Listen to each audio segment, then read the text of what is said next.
This is a CW Spiral, a podcast run by two Barchies and a Bughead.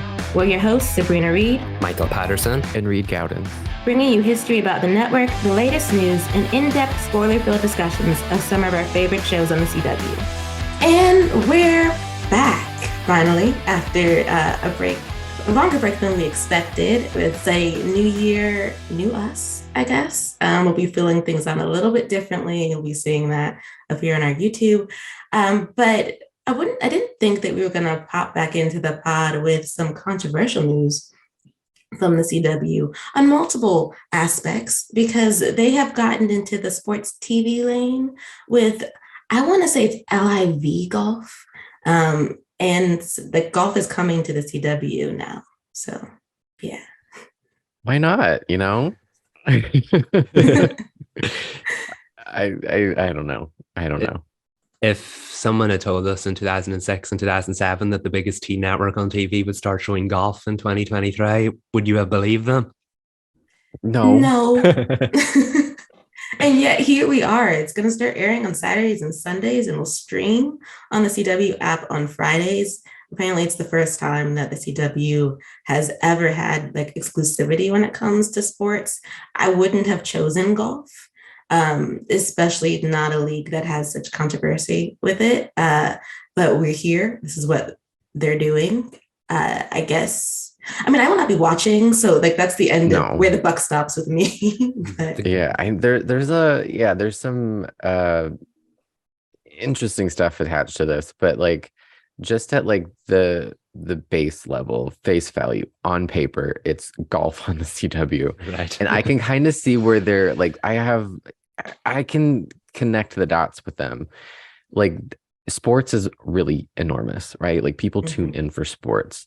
So I can see how they want to do that to broaden their reach, to increase viewership.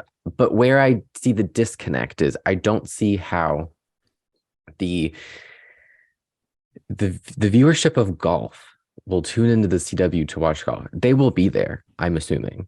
But I don't see them seeing a trailer for the final season of Riverdale and deciding to tune in. Like, I don't see the connect of like how this viewing population is going to help boost overall ratings on the CW, but we're still in that like gap year of they haven't really rolled out what they intend to be in the future. We're still in that like limbo of the old stuff still being on.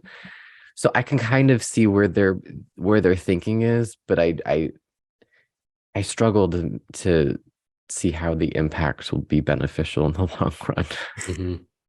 It's so weird to say, but I get your point, because at the end of the day, sports is a big thing. I'm not really sporty, but I acknowledge that it's one of the big things. At the end of the day, when the shows get preempted and there's sports on instead, those early ratings are initially higher because more people are tuning in for the sports. I do get that it draws eyeballs, but this isn't the same thing as the Super Bowl or the Monday Night Football. Or remember, the CW started by showing WWE's Friday Night SmackDown, and it got the same ratings back then that SmackDown now gets on Fox. So people clearly tuned in.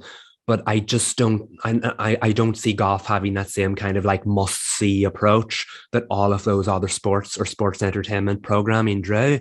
Maybe we're judging quickly, but I can see it working on Saturday and Sunday, because at the end of the day, if you want to appeal to the 58-year-olds, that's probably when they could be watching the TV. But at the same time, I also don't see it being a huge success on the CW app. Maybe they're just using their overall approach for everything, we'll say. But yeah, back to that initial baseline that Reed said earlier, golf on the CW sounds like the most outlandish thing this network has ever done. It does. And it's just like, I think they'd be trying to cater towards those who tune in on the weekends through the affiliate stations in some form, but it's also not the PGA. So I just feel like we're getting on the ground floor with the up and comer who already has controversy, while we're a network who is steeped in controversy because of how we're handling things. That's also tied to a parent company that's also steeped in controversy. It's just like we've just decided to have our controversial era. Yeah, bad looks all around. It's like, but I will say though, there was positive news before this. All-American got renewed for season 6 and will be returning for the fall. They're the first CW show to get the renewal look. It feels like the old days. It does it. Yeah, to an extent. To an extent. Just a little crumb. A renewal in January from the CW, the network that used to renew everything early, and then last year decided to renew nothing until March and then cancel everything else. I mean, it's a crumb from the old days.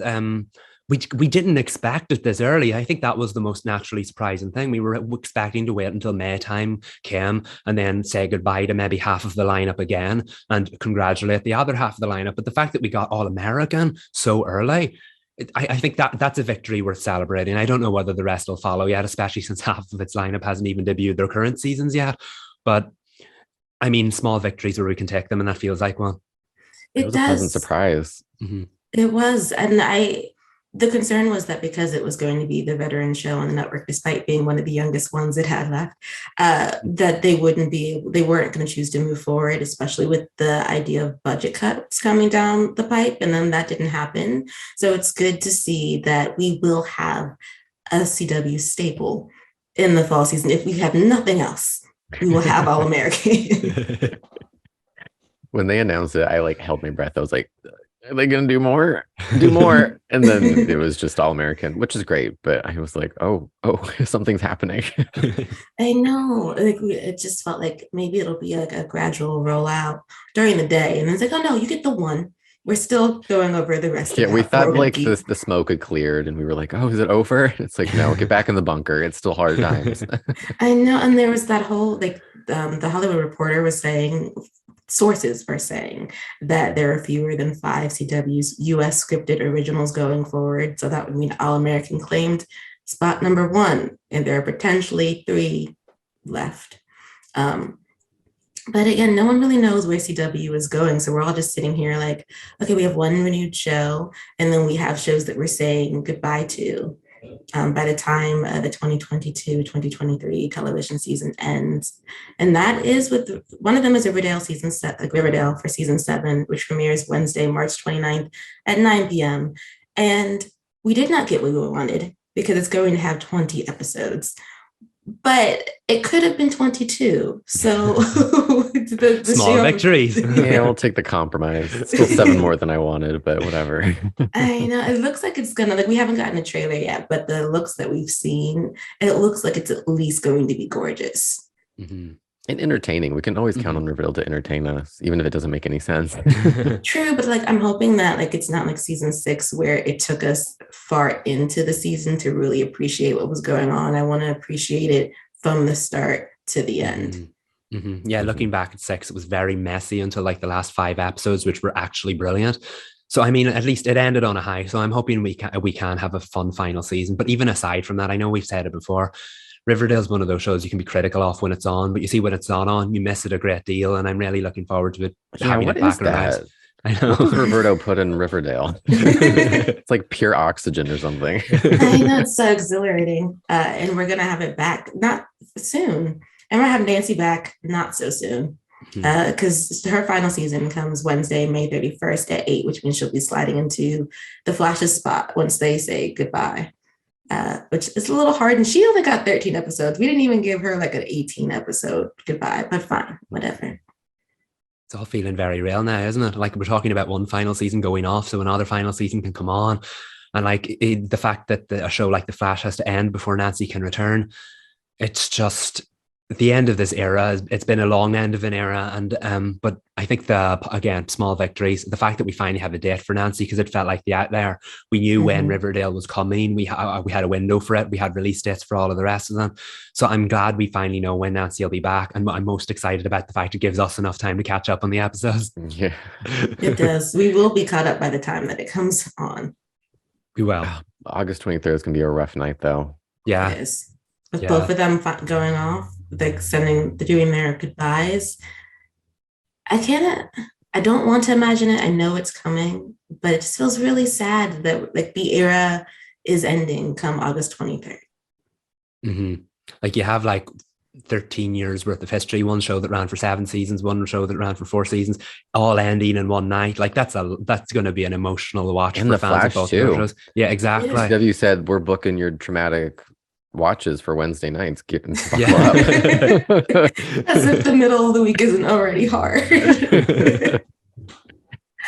Speaking of like trauma though, so Superman and Lois season three's trailer was amazing, but it also we have Lois in danger, which I did not want that for her. I thought we were going to be like running around the streets with her as she solves cases. And no, actually, like the Daily Planet's what is it called at the top? Oh, the Globe. Yeah, but they could, what is the name? Like a statue. Wait, in any case, it looks like it's going to fall on her.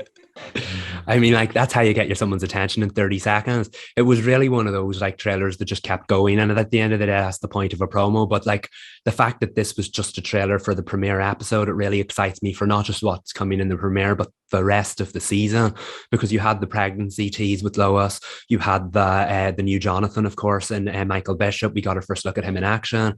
And then, of course, Lois is in danger because Lois is always in danger. Stay away from Metropolis, y'all. Just live your happy lives in Smallville. But yeah, what can I say? 30 seconds of bliss. I cannot wait for that show to be back. It looked so delicious. Like I forgot how much I missed the show and how much I love it. And like I'm just so ready for a new season of like not really knowing what's going on, but just like loving every second of it. And Sabrina, you said this to us separately off pod, but it really like I want to watch this in a movie theater with my popcorn, my 3D glasses, like just experience, because it is very much giving big screen.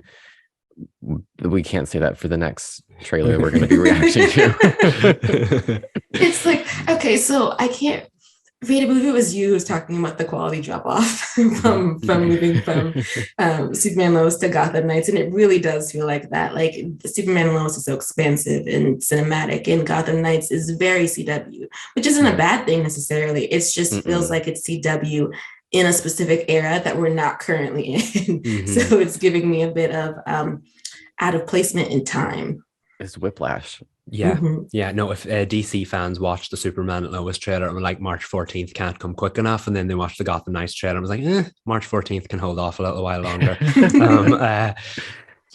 I will say that the second trailer for Gotham Knights was definitely more cinematic than the first. You had all those like CGI Gotham sites with the blimp in the air and everything, whereas the first trailer highlighted some of the show's budgetary restrictions. So things have definitely been done to make it look more visually appealing. I can't argue with that. This show will never be cinema, but the second trailer was much more, I enjoyed it a lot more than the first one. We all had things to say about the first one. It was not a good trailer. So I feel like it's moving in the right direction. We don't know how long it has to get in the right direction before it premieres, but I'm open to giving it a chance regardless. It'll be March 14th. It'll be a fun night anyway.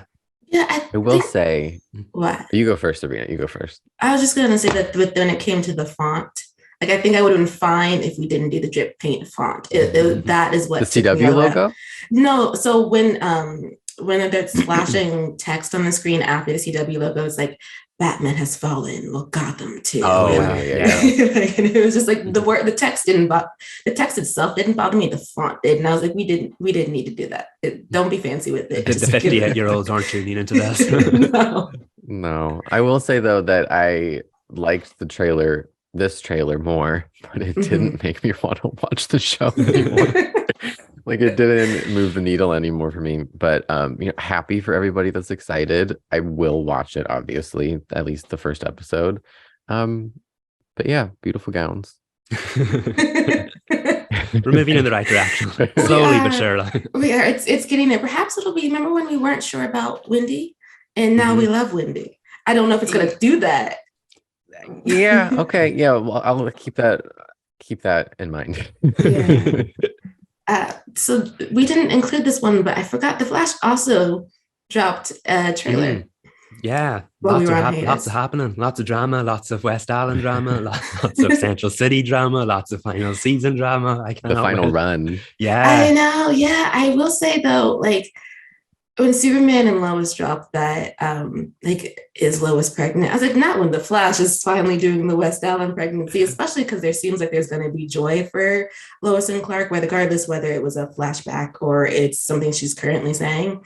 But like, Westallen still couldn't be happy. We weren't allowed happiness. Like Barry just snatched the joy right away from Iris by telling her before she could experience it herself. The quotation, "Damn it, Barry," was specifically invented for this man. And here we go again. Like, did Iris really need to know that? No, I will say my concern about having Superman and Lois on at the same time and possibly doing a similar story is that this show, for being such a young show, has consistently schooled the Flash in how to highlight your male and female leads and give them both worthwhile stories, while the Flash continues to struggle with that. And now the fact that they could be doing a similar story, specifically when this is one the Flash has been waiting to do, could be risky, because Superman and Lois handles both of its leads better than the Flash has, because Iris has always deserved better quality storytelling. I'm hoping the fact this is a story that will involve the both of them and not one or the other, things will work out. I have to say my excitement for the Flash's final season has consistently gone up the more I learn about it. I'm, as an Arrowverse fan, I am just ready for one big long 13 episode series finale, and I hope it lives up to those expectations. So I'm keeping an open mind for that. But yeah, I want happiness for Barry and Iris. Same. It's going to be a good, it looks like it's going to be a good season. And a consistent season, we don't know yet, but a good one seems like it's coming down the pipe, which for it going off air, it needs to have a very solid, like I want them to stick their landing, and I'm scared that they won't, but I'm putting the fears on the shelf and just going to enjoy the ride, because we're buckled in now. Like, this is DC TV on the CW for what it is, and we'll see how long we get to keep it. And just move forward. But that was a lot of news, because there was CW is like, no, we have things. So here's something this week, here's something this week. And then here's a surprise, have fun. But I mean, it's a new era that we don't quite like, but it's one that we're in. So I guess we're just going to enjoy the ride, like we've been enjoying the ride of Nancy Drew. And we do have a double feature. So we're doing episode 8 and episode 9. Episode 8 brought us right back into the plot involving Bess and her surprise husband, who turns out to be her fake husband, thankfully. Forgot all about this. Me too. I forgot about everything we'd watched before. It's been like a month since we watched. But I quickly acclimated to where we left off. And I loved episode 8. Did you guys love episode 8? I loved this episode so much. I loved seeing Bess have her own kind of story and her being kind of unmoored, like she's being dragged in two different directions, and we get to know more about her life before coming to Horseshoe Bay, which was exciting. That opening scene at the airport, I was like, yes, Bess, yes. Yeah. I think that's one of the things I enjoyed about it the most, because Bess has consistently been one of the show's MVPs, or she's helped them solve the crime, or when it is a story that focuses on her, you have to see it unfold through Nancy's eyes, whereas Bess very much had the A arc of this episode, and you really got to learn more about her and kind of what drove her. We know her very well by now, but the fact that there are still secrets there and that she's still insecure about her past. And I also like the fact that we learned more just about that dynamic she had with her Aunt Diana, because up until now, Aunt Diana's kind of been like a, how do I say that? Slightly one-dimensional character, because she goes where the plot needs her to, and she had more emotional involvement in this episode. And yeah, I really like learning more about Bess and her family. Yeah, because Aunt Diana is very fancy and rich, and that was the end of her. I have beef with Aunt Diana. Shall I get into it? That? Yes. Oh God, Aunt Diana. She wants Bess to devote all of her time, energy, and loyalty to the Marvin family, but she drops Bess at the drop of a hat. And granted, yes, Bess did steal a very expensive watch from her, which was masterfully pulled off, which I would have given her credit. You stole that from me, I would have been so impressed. And I understand Bess broke her trust, but it's your family is so important to you, but at the drop of a hat, you're gonna ditch this girl in the middle of the dark woods and say she's out of the family when you wanted her to bend over backwards for you. I was angry. I didn't like it. And maybe that's my bias towards Bess. How could you do that to sweet, innocent Bess? She was just trying to do what was right at the time. And I don't know. I was just mad at Aunt Diana. How dare you?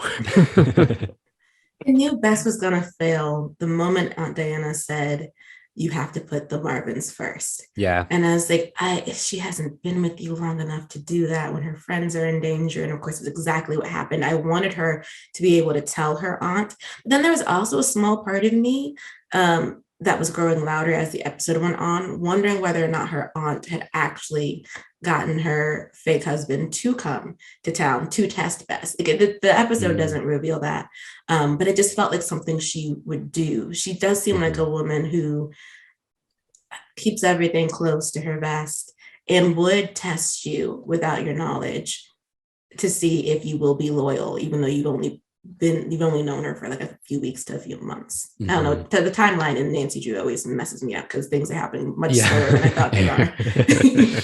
But yeah, I agree. I feel like Aunt Diana is always that character that she can be brought in here whenever they need her to do something or whatever. But it was only around the time that Owen died, you really kind of got to see what kind of person that she was, because she adored him, and yet wasn't too caught up about the fact that he was dead and was happily like filing paperwork or whatever at his funeral when all hell was breaking loose on the floor below. Didn't bat an eyelid about that. And Diana is someone who cares about the family name but doesn't actually care about the family in it, if that makes sense. And I think that really came across. There it is. Yeah, exactly. I think that really came across in this episode. And so Bess did test her, and unfortunately Bess failed that test. It was a bit predictable for me, and it escalated maybe kind of quickly, but I do understand the fact they only had 40 minutes to use. I wonder if that's the end of it, and I hope it's not, because I feel like there should be more there. But like with the Marvins and heck, the Hudsons as well, you never know what kind of way those families will go, because they're kind of just driven by power, name, and money. Yeah, and it'd be lovely if Bess gets to recognize that for herself after she gets to grieving the loss of the Marvins, because there's that great moment where she's at, I'm assuming, lunch with her aunt, where they're talking about the difference between the speech Bess wants to give, which is about the family's legacy, and the speech her aunt wants her to give, which is about the silver. Because that's what everybody wants. She's like, everyone wants to see the silver. They don't really care about the family. It gave a great dichotomy for how they see the Marvins. She's very surface. She's like, we had to present ourselves a certain way. And because Bess doesn't have families, she's like, no, our best foot forward is presenting us as a family, a united front, not just what everyone thinks that we should be. It's very vacuous at surface level with the Marvins and Aunt Diana, whereas Bess wanted to commit more and learn to trust these people and learn to love these people. And it feels like as far as Aunt Diana is concerned, as long as you do what she wants or what's good for the family in the old fashioned sense of the word, you're part of this family. But the moment you stop doing that, even if it's for the family's best interest, even if it's for your best interests or some other people's best interests, you're out. It's very old fashioned. And I think the show accomplished that very, very well.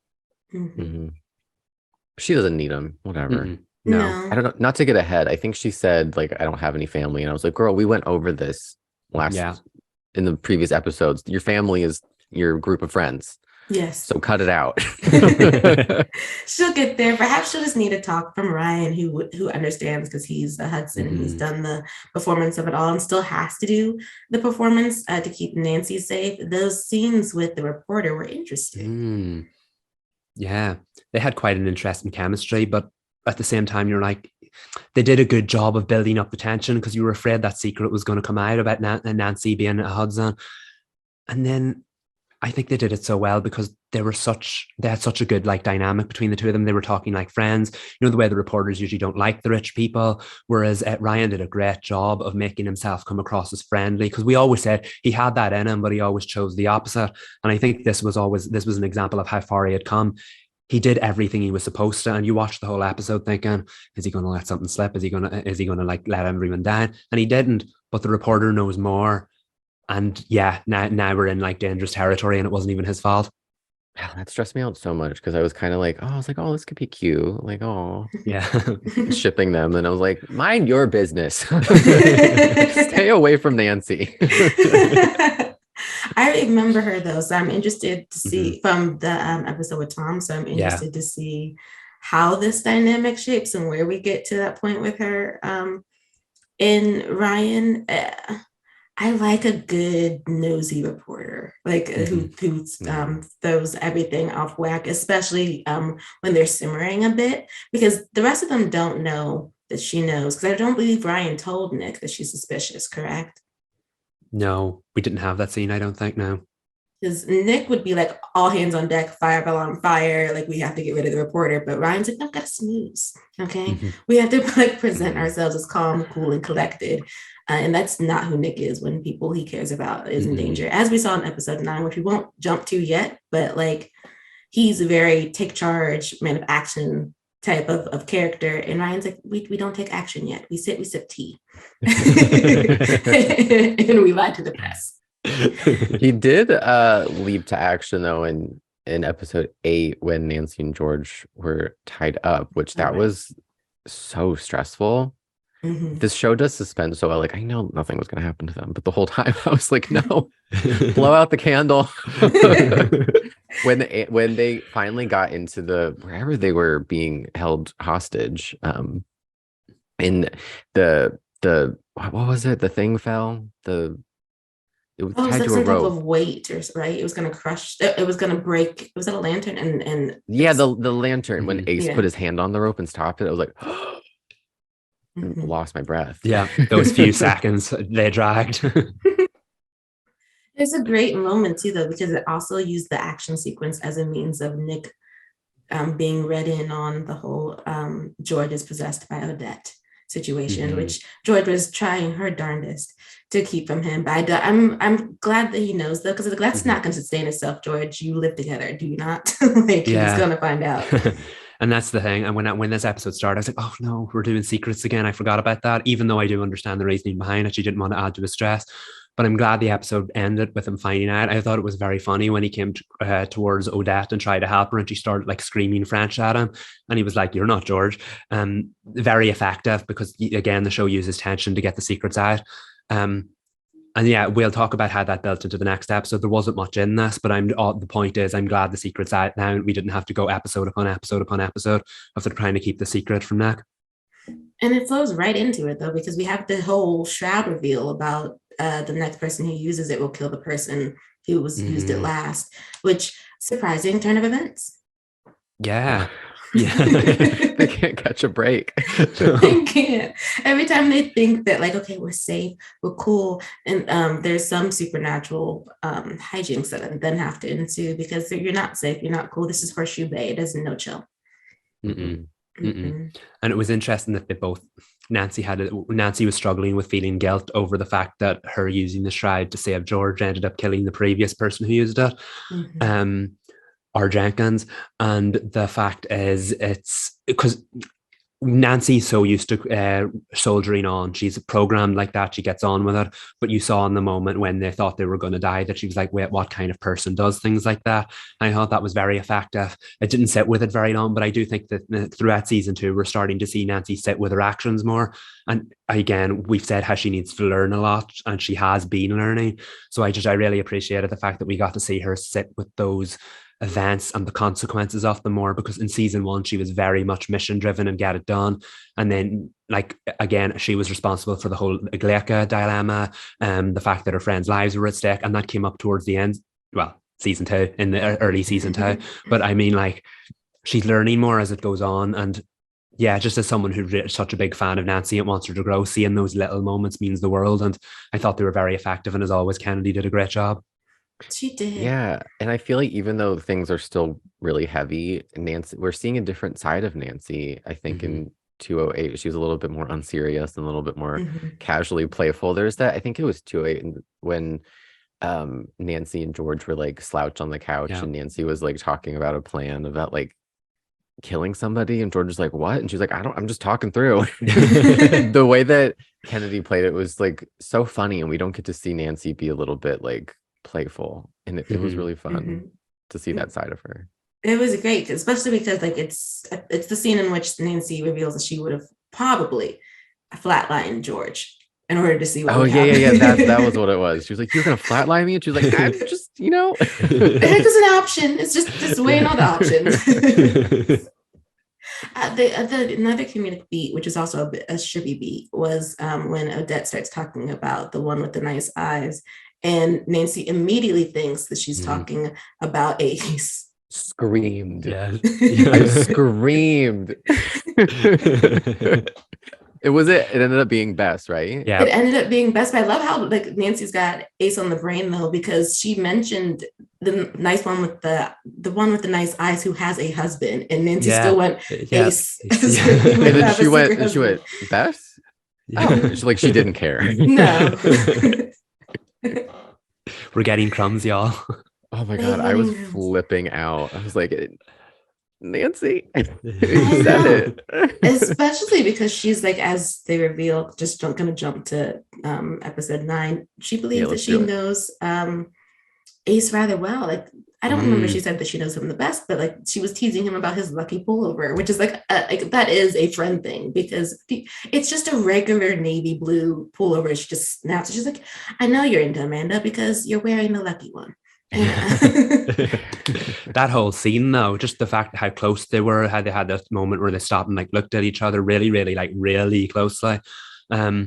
Yeah, again, crumbs, but like I feel like that was such a like powerful scene because they know each other so well. And I love the fact that this show isn't doing the whole, like, as far as the slow burn goes, making them like think endlessly about each other. They've just picked up that they know each other so well. And I feel like it's going to hit them in the face at some point. Oh, wait a minute, maybe I do feel that way about you.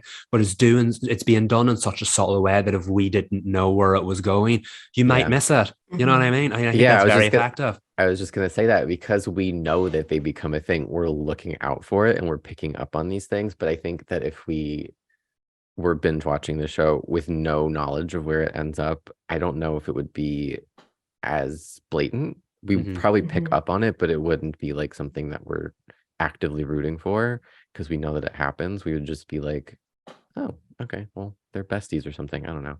But yeah, I love their scenes together, and Ace had a lot of funny like one-liners. He was like, the woods speak to me. There's another moment that he had me just like dying, but I love him.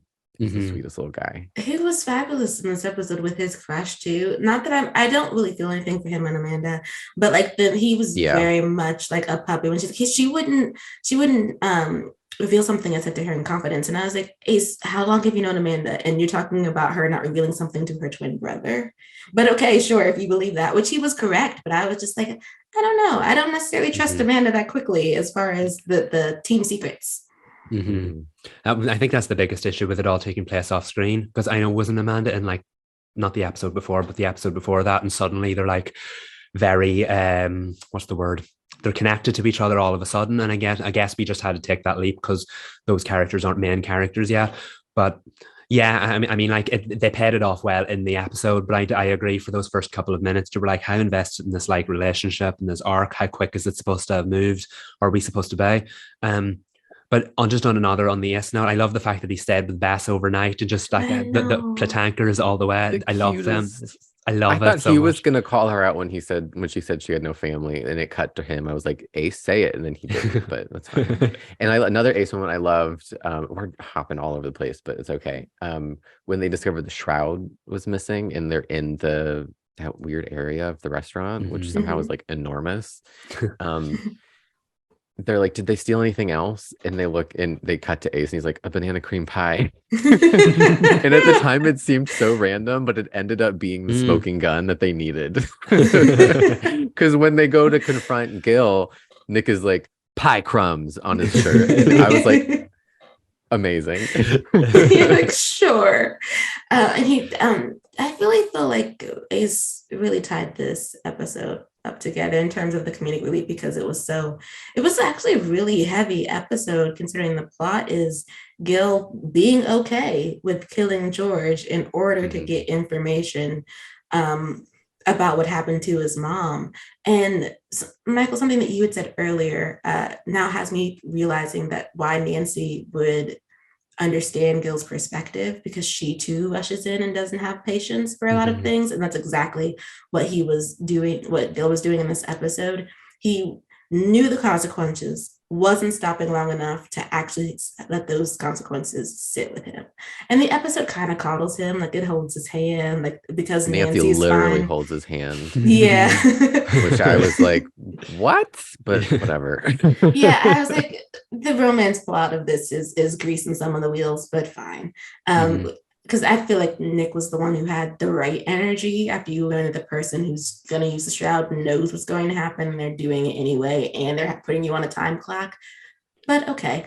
But I did think that it was a really emotional thing to have these twins weighing with the fact that they may not ever find out what happened to their mom, regardless of the fact that we do find out that she left them because she was going through delusions and she didn't want to I guess drag them into that mental breakdown with her. But I still don't see why we didn't just come back years later. But that's a choice that was made. The fire monster is going to become the next villain of the week.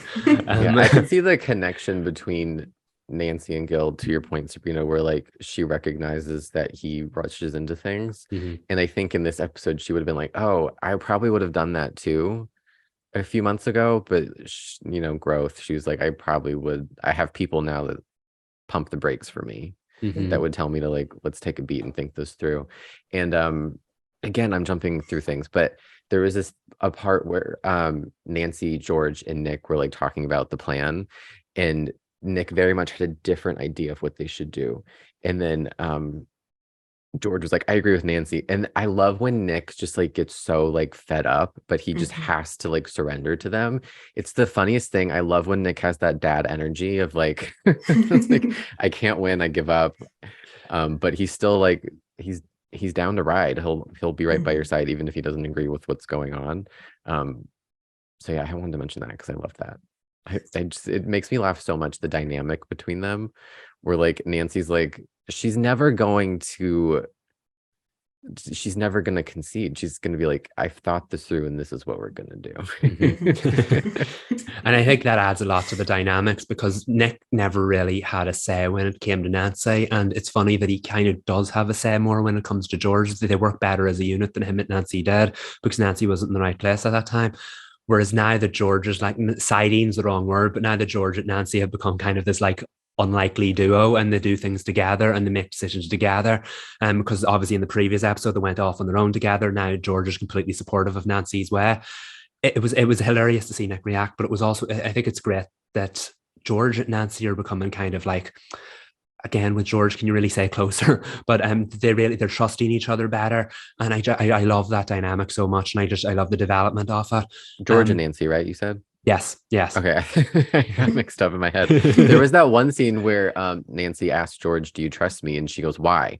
"Yes, but why?" Yeah. And I thought that was like the most indicative of how their friendship has grown, where George is still kind of unsure, but she trusts Nancy with her life, and I think that's like the highest compliment George can pay somebody. It is. I think a lot of that stems from the use of the shroud. That when George like walked through death's door, because she didn't even knock on it, she was through it. Nancy pulled a wild card and saved her, and I think that meant a lot to George, who she's always takes care of herself. And yes, Nick has been taking care of her, but it was nice to have a friend who was like, no, regardless of the consequences, forget them, we'll worry about it later. I'm throwing this shroud on you and I'm hoping it works. And it did. Yeah. And when Nancy, she says to Nick, I'm not going to let anything happen to George, she means that. She will go through hell and high water, and she has. And again, she solved a 14-year-old cold case to save her friend. So like she's going to go to the ends of the earth to save her friends. And I think that's the reason George is kind of like sways towards her when it comes to things like this, because we've seen this in drama so many times that the love interest or the other half of that person is more emotionally involved. So they'll be like, wrap them in cotton wool and protect them at all costs. Whereas Nancy has more of that kind of stone cold approach of like, I will get this mission done, and Nick, sure, you stay safe. And I think George kind of needed that in that moment, because Nick was like, no, we need to do whatever we can just to keep George safe. But George wanted the mission dealt with. She wanted it all over, not just the fact that she could stay safe for now. She wanted it dealt with, and she knew Nancy was the way of getting that done. And they always say, if you want to increase the stakes on something, put a clock on it. And well, they had a clock in this episode, and I think that's why Nancy was also the most important person to do this for Gil, because we said that already. She was where he was, but she also learned from it. So I think that's what made her the right person, because yeah, it looked like she was putting the mission ahead of George, but the only reason she was doing this was to save George. So it was like Nancy was like, I've been there, I know how to fix this, and she helped Gil get to a similar situation. So for being such an intense, story-driven, standalone kind of episode, there was a lot of beautiful character work in there as well. And I really appreciate that about the show because it constantly does it. It does. And it lets them also make mistakes because Nancy's very aware that she should not be getting into a relationship with Gil or trying to move that needle in any way. And Ace even warns her about it because he knows her. And she decides to do it anyway, which is funny to me also because during that scene that they're talking, she's gazing at him. She gazes like twice. I'm like, okay, so we're going after Gil, but you're gazing at Ace as he types away on this computer. I would just like, have we reflected internally at all? Yeah, that was confusing. There's so much to unpack in that scene. So much, including Ace's crush with Amanda, that's how they were able to, part of the way that they were able to solve what happened to the mom.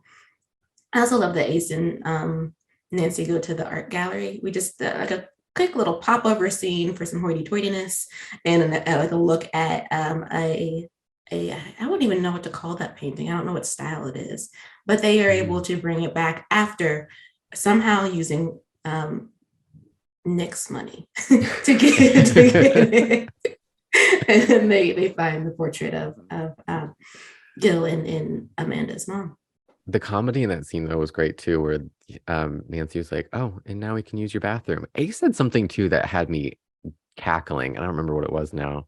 But I loved it. They're so good together, the two of them. Such a double act. Yeah. Well, we also had a double act in this episode, unexpectedly, with Bess and Carson, which was really cute. It. Yeah. You can I'm starting to warm up to Carson. It's been a journey. I still don't really trust him, but I see where he's been coming from. But he just wanted to dad. He wanted to be a dad so bad. And Nancy hasn't gotten to that point where she's gonna let him fully dad her or parent her. I keep saying dad as a verb. But he saw an opportunity to help Bess. That kind of parental intuition to know oh, she's heartbroken. She's the kind of person that could use a project as a distraction. And it was so sweet that he let her do that. That was right up Bess's alley to control something, and she doesn't always have the control in the group. So for him to give her that opportunity to find that confidence within herself was really great. Bonus points to Carson. I know. She called it a trick and he referred to it as a nudge, but I get why he wanted to use that word because she sort of felt bad that he had to do that. But I'm it was a trick, Carson. It was the best Jedi mind trick, parent thing. Cause they always get you to oh, you're wallowing. I'm gonna let you wallow for an hour. Then I'm gonna come in with something that you need to do and tell you to sit up so I can see your eyes. And then suddenly, within 5 minutes, we're gonna be doing the task together and you're gonna forget about the terrible thing that had happened. And that has been used on me so many times. And every time I fall for it.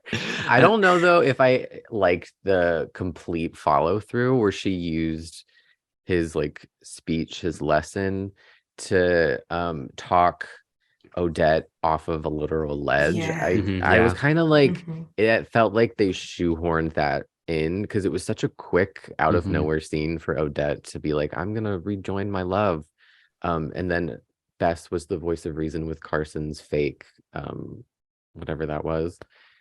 I was it felt like it did a little too much to get Bess out of her slump, and I didn't love that scene on the ledge. Yeah, when you watch an episode, you never know how many minutes are left or whatever. When we find out that George or that Odette had ran off, obviously in George's body. I thought that was the end of the episode. I thought that was the end of it. Yeah, exactly. We have another act. Wow. But I would have been happy with that being the end because I feel like all the arcs reached their point. Bess, it's not a lesson, but from a dramatic story-driven standpoint, Bess learned her lesson of the episode. Everything was fine, but I do feel like that final act kind of then maybe did too much because when Bess showed up in the scene, it was first of all, she obviously supposed to have a purpose because Nick and Bess is such an unusual pairing. Why would the two of them suddenly be there? That was so weird at the call when Nick and Bess were talking. I was okay. Yeah. I'll go with it, but I it mean, just feels so random. It served a purpose. But then the fact that, when a character learns a lesson and they can then apply that lesson to a situation in real life and they're like, oh, wow, it worked. This was literally word for word the exact same lesson she learned. And I was like, I'm not sure this is the situation that called for. Yeah, she did the monkey thing. And I was like, Yeah. Multiple lessons, actually. I was with you in the beginning. And then she like put every metaphor in. And I was like, a few steps too far. Yeah, I think we didn't know that if it pleases the court or even if it doesn't. Like, even if she wanted to say if it pleases you and even if it doesn't, because she was trying to be formal because Odette is French. And then just got into what she wanted to say, that maybe would have been fine. But I felt like they wanted to like put in comedy where comedy wasn't needed. Like, George is literally going to fall to her death. We don't really need to have a wandering speech about spider monkeys and growth. Like, she really could have used the lesson of losing the Marvins to talk to Odette about loss and moving forward. Yeah, definitely. And because it was Nick that ultimately got through to her in the end, it was like, well, then why was Bess there? Because the lesson that she learned didn't work. She was just like, she watched them kiss and she was just like celebrating on her own. She's like, yeah, it was like, okay. Okay. And on this note, I have to say, I'm ready for them to figure out how to separate Odette from George. Like, as much as I love Leah's French accent, she's killing it. She's serving. I've had it. I'm ready for her to like move forward. Odette feels the same. I mean, I've enjoyed her like one-liners. Like, I appreciate, like, I laughed when she called Nancy a bedbug, and and when she like mocked Nick for always asking George if she's okay. He's like, she's like, can she ever have her thoughts? Can they just stay in her? And that was a good critique of him. Yes. But like, now that she's done observing the world and she's reached a point where she wants to leave, let's have her leave next episode or put her on the track to be able to leave. I really enjoy her, but she's going to start overstaying her welcome. We need some movement. Yeah, I feel like they're slowly trying to turn her into one of the members of the Drew crew before she like departs, because she is helping them in little things. At first you thought she was a real like danger, and she is a danger to George in the sense that she can do anything with her body, but she's not a danger to the team in the way that it was initially portrayed that she would be. So I feel like they're definitely going to try and turn her into a like honorary member of the Drew crew before she leaves. And I mean, like, it works, but I mean, like, how many episodes do we have to do that for? I think the story's reached where it needs to go right now, so hopefully it won't stick around too much longer. Especially because she's not Lucy, and I miss Lucy. I miss her weird little pop-ups, and Nancy really was kind of the one who saw her all the time. And with Odette, everyone is interacting with Odette, so it's kind of wearing thin. But there's when that light bulb flickered, I'll say this really quickly. When the light bulb flickered in that weird art room in that guy's house, I was like, Lucy? Talking to Nancy? But that's not what it was. Oh, that would have been great. I thought somebody was communicating with Nancy, but it was just a light bulb. Yeah.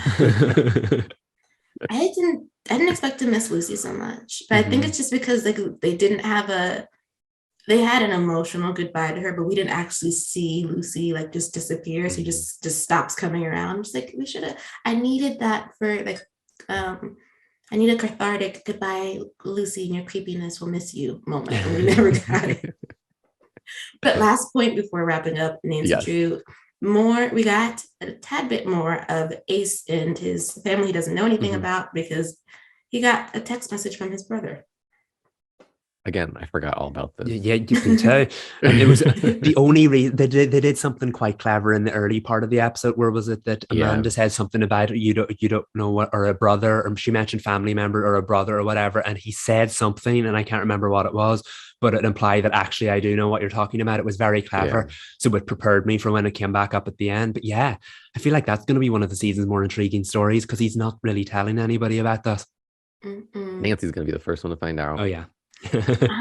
It's gonna be great. I don't know why I really want him to be a Hardy boy. I think it's because I read that one line online and now I want it. Like, desperately, it's just a sentence and I'm now invested. Like, the crumbs. I know, like I've heard that from you, and now I'm like, every time I'm like looking for it. I'm like, is his last name Hardy? Is it what's happening? It can't be unseen now. No, it cannot be, but I guess we'll find out in season 4 come May. Mm. We do have time, thankfully. But we did get reunited with the Walker Independence crew, which was very exciting. Their mid-season premiere truly was a mid-season premiere, which I appreciate because sometimes you come back and it's like they weren't off on hiatus or anything. They give you a middle of the road episode and you're just there. Yeah, I was shocked when they mentioned in dialogue that time had elapsed, and it was like the same amount of time had elapsed for us as for them. And I was like, oh, thank you. We're all on the same page. And I didn't really know how much I missed the show until it came back because of how good the mid-season premiere was. And it was so good. There was so much in it as well to dissect in such a short amount of time. And usually I don't like time jumps, but this did it very effectively. The fact that I think we have to start with the fact that Augustus is now part of the team. Like that was a shot. That was bold that they did that off screen. I get why they did it, but it was bold. But it worked. It absolutely worked because the fact that Hoyt had only come back to town, we saw it all unfold through his eyes. So he learned as we learned. It was very effective. And now Hoyt has yet another person who's going to outvote him when it comes to the plans that they make. They needed to replace Callie somehow. The explanation though is like he knew too much, right? Which is like so true. Like they can only play cat and mouse with him for so long because he's very smart. Like he's gonna connect some dots. So it's better to have him as an ally than an enemy. That's true. Though the way that he was pressing Tom though was again a bit too much. And then he like leaves in the middle of when Charlie comes looking for Abby, whose real name's apparently Mary. And that great comedic beat where Gus is like, I have to go to the Western Union. I know there are so many like moments where they do things that are so obvious. Like who clocked that he was outside walking with Abby? I think it was the sister. Charlotte, yeah. And she kind of was like, looks like my sister, but that's just her back. But there are so many moments like that where you can see like Tom's clearly like tucking away info, and whether he actually knows or if he's just like noticing suspicious coincidences or not.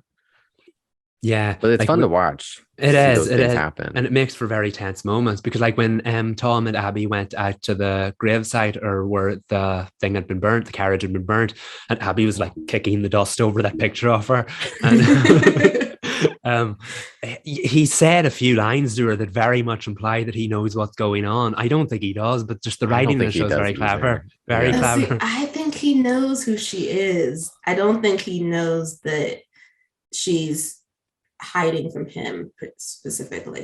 This cat and mouse game is very fun to watch. You know that I like their dynamic, even if I still want her to step on him. But like,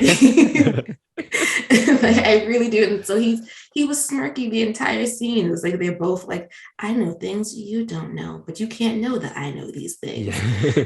Yeah. And she for a woman who really wants to bring him down, she seems not necessarily comfortable in his presence, but not afraid to be alone with him where no one else is around, which is interesting to me. Yeah, their scenes together are like, their scenes together, it's like you kind of hold your breath a little bit because there's the highest stakes with the two of them alone together. So you're like, ugh. And they play it so well. Like the way that their chemistry together is insane. Definitely. There's definitely something. I think there's a darkness in Abby, and I think she's kind of like drawn to the danger of being around him because it'll get her closer to solving the murder and getting the justice that she wants. Because, of course, losing someone can send you down a dark path, and I think it has with Abby. I just think because she's got her own little fun superhero team and adds a little bit of lightness to the overall story, but she very much wants revenge. Although I will say I'm very, I like the fact that she did save Tom's life because death was not the revenge she wanted. She wanted actual justice. So how does she bring down a lawman? You know what I mean? I think that'll add to the stakes as it goes on. But yeah, very important character moments for Abby in this episode. And it was great too to see her dynamic with her sister because she had said, didn't she say earlier in the season that they at once had been close? But that relationship fractured, and then you relearn why the relationship fractured. That was like, what? At the first reveal was that Charlie was with Liam, engaged, married. What was it? Engaged. And then Abby ended up marrying him. Mm-hmm. But then we end up finding out later that Charlie was with him just for show. Mm-hmm. Because she's got eyes for Kate. Yes, she does. I loved it. Because it was very soap opera, the way that they revealed what happened and then the twist. Yeah. And the way that just in a single episode, we meet Charlie and end up being so invested in this relationship with Kate in a single 45-minute episode. I don't know how they pulled that off. Like, I care so deeply about that couple. Yes. And I only we just saw them for 40 minutes. They're so believable, right? They're so yes, I could see in the span of 2 days, these two would have become immensely meshed together because of circumstances and because of knowing what it's like to walk through society as a woman, and also a woman who has to keep her personal life very, very personal. And they have the same attitude, right? Like, you get through life by doing what you have to do. And Kate does that, and she does it by protecting people as well. And Charlie intended to protect her sister, but also she knows how the game is played, right? We come from a rich family. I'm not willing to be destitute, but I will be able to help people with the money that we have. And Abby is very much, justice at all times. We can be destitute, we can be on the streets, but we will not take the money. And Charlie's like, not me. There is an interesting, they're both come across as really good people, Abby and Charlie, and that's what's really interesting. But at the same time, there is also such a split between who they are, and I think that's what created that split between the two of them. Why they didn't, you know what I mean? They clash over things, even though their hearts are both in the right place. And Abby's not afraid to stand up for what's happening, and you could see they did such a good job of highlighting animosity. Might be a bit extreme, but the tension between the two of them early on, when Abby was like, I had everything in hand, and then you showed up, it ruined it all, and now we have to fix this. And Charlie just went along with it, and then she ended up becoming their MVP because she was the key to making Tom think that Mary Collins was dead after all. I really I have to agree, I really like how quickly Charlie became a part of just the fabric of the show in 45 minutes. But again, just the relationship with Kate was my favorite part of it. So much chemistry between the two of them, but so many lovely scenes. It was the quiet part of the episode while all these high stakes things were going on around it. And by the end of the episode, I was like, this is all I care about. Tom, don't care about you. It was so good. Like a rom-com. They did a sweeping romance somehow in a single episode, and it worked so well. And it's funny because when we first met Charlie, was like, oh, I'm not gonna like you. Oh, you're gonna give Abby some grief, and that's my girl. But again, just in the course of one episode, the way they give Charlie such character development, we learn about her, we learn why she moves through the world the way that she does. And I think the weight of Charlie and Kate, which I think you both alluded to a little bit, is the societal weight of why their romance is forbidden in that time. It just makes you care about it so instantly. And I just love how at the end of the day, she did what she needed to do for her sister, let bygones be bygones. And she did what she needed to do. And I think I love the difference between them. Cause Abby's I'm going to give up everything. I'm going to give up my name. I'm going to give up my home to follow through with this. And like you said, Sabrina, Charlie's well, have fun. I did what I could. See you later. And she got a girlfriend out of it at the same time. She's like, I sweep through town. I provided you cover. And Kate, I will be back. Well, I'm hoping we she's have back. We have a love triangle because Kai is down so bad for Kate. He is. Oh, he stayed in that town despite having is he Mark? Does he have someone coming for him? I don't know, but he was I'm not leaving. I love this town. I love that woman. I'm staying here. I loved it. I was heartbroken when I thought that he was going to ride out of Independence on Cordell. I was heartbroken. But and you get it, right? She just when they're talking, you just see the love pouring out of him. And then when she turns around and she flashes this gorgeous smile and turns back, and I was like, yeah, you're stuck here. I Yeah. agree. But Yeah. what you don't know about Charlie, which, by the way, I just wanted to say one of the things that I really liked about the two of them is the amount of joy that's in it. Yes. Like, yes, it has to be under wraps, but there is so much joy in that sweep very across the joyful. saloon. Is it the saloon? Yeah. The bar to the back room When where she they can be grabbed together. Kate's hand, Yeah. And Kate giggles. Chills. Like I Kate loved giggles. it. It's just adorable. And the hop into the what is that, carriage? Like they can. Yeah. I don't think they can be seen, but we were playing a little risky there. But Risking it all. But I loved it. That's what makes it so special. Like Mhm. they don't care. Like they really care about each other, and they don't care what people will think, even though they do. They have to care a little bit, but like they were willing to risk it for that moment, and Mhm. it was so special. No, Kate's she forgot her. Yeah. She just The scene would have been at home in a rom-com. It was just like between the dramatic music, the way the chasing after the carriage, the covering her tracks with Abby. Oh, she forgot her. Couldn't even finish the sentence. Such a lovely scene. And like Yeah. Kate, we've always said is kind of like the busybody of the town, and she has to be now that we knew what her job was and what her purpose was.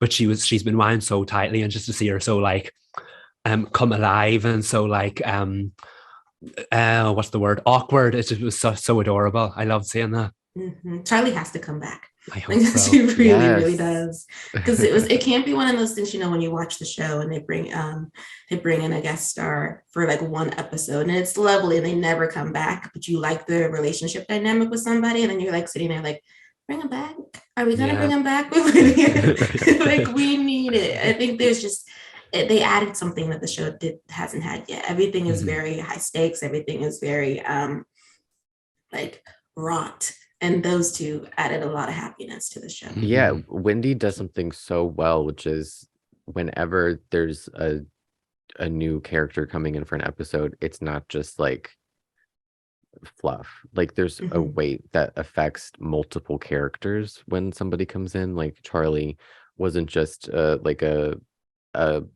mess to clean up for Abby. It was like she became so ingrained in this town. Like she was dealing with Tom, she was obviously with Kate, and even Tom's brother. Do we know that it's his brother yet? Yes, because I believe they said it in because he says big brother in the trailer for the I didn't know if we knew that as of episode 8, but talk about a gasp moment when Abby clocks the goatee and the hat, and she was like, "What?" Record scratch. She's like, "Ooh, might have the wrong man," and everybody at the table is like, "Excuse me," and they're like, "Oh God, Abby, like what? You got us into this mess." I don't know. I feel like that would be a red herring, but it's a fun one anyway. Because that shot, no denying that, the hat and the beard, everything. They look identical, which was like great casting. Yeah, they do. Amazing. I can't wait to see next week's episode. Like counting down the minutes at this point. Like I know that's not just gonna be like a fluff casting. Like here's some new character. It's gonna impact the story in multiple characters, and I'm excited for it. And we keep saying every time they bring someone from Tom's past or his family into it, we learn so much more about him. Like I said, not necessarily a heroic character in the slightest, but sometimes we learn there's more reasoning behind his behavior, and I'm eager to see what kind of like story depth his brother can add to it. I kind of hope it's not something that humanizes him more. Like I know his brother's like he has to look out for his brother, like give him money or like keep him out of trouble. Like I don't want to feel any more endeared to Tom than we already have. We feel enough. I think it'll be interesting if it's like the opposite of what is going on with Abby and Charlie, where Charlie is very much the older sister. And it's not that Tom isn't acting like an older brother, but he has no idea how to rein his little brother in, and he might be one of those. He needs to be even worse than Tom. He needs to be, and he might be one of those sibling dynamics where Tom lets it happen, and that's the issue. The same way he lets his aunt run all over him, he might let his little brother do the same, which causes havoc. And I mean, it might be slightly endearing for those who are Tomapologists, but for those who aren't, it'd be like, no, just another knock against him. The character is poor, like not the character himself, but his character is poor. If that makes sense. Mm-hmm. Weak constitution. The integrity is not there. I can't believe 8 episodes in, and I don't think we've had a single episode of Walker Independence that we did not enjoy. Loved every minute. Like, this is a show, and I don't want to like review it. I feel like every week we just talk about how much we love it, but like I noticed this more than ever in episode 8. That this is a show that doesn't waste a single moment. Like, it's very much active watching. Every scene means something. They don't do anything just because like everything is important, and that's why sometimes I have trouble watching it, because I think we get used to watching shows that you can inactively watch, where like not every scene is important, and there I found myself drifting off in moments just because, you know, these days attention spans are not what they used to be. But like I'm like, no, Walker Independence, they know what they're doing. Every minute matters. Like, you have to actively watch, and I think that's so refreshing. Like, they don't waste any time. There are even shows that make you think they're active watching shows, like some of the biggest shows, and it's like, no, you could like turn away for a minute and you'd be fine, because they just like they like linger on stuff that doesn't matter. But like Wendy, it's like every moment holds some weight that you need to tuck away in your brain, and I think that's amazing. It's brilliant. Best show on TV. I'm saying it. There's so many pots boiling. Like, there's the Kai situation simmering. It's been simmering since the first half of the season, but clearly the temperature is being turned up there. And then we have a new pot that's been added to the stove with what's going to be happening with the railroad coming through, and the way that the workers are burning down Native American land.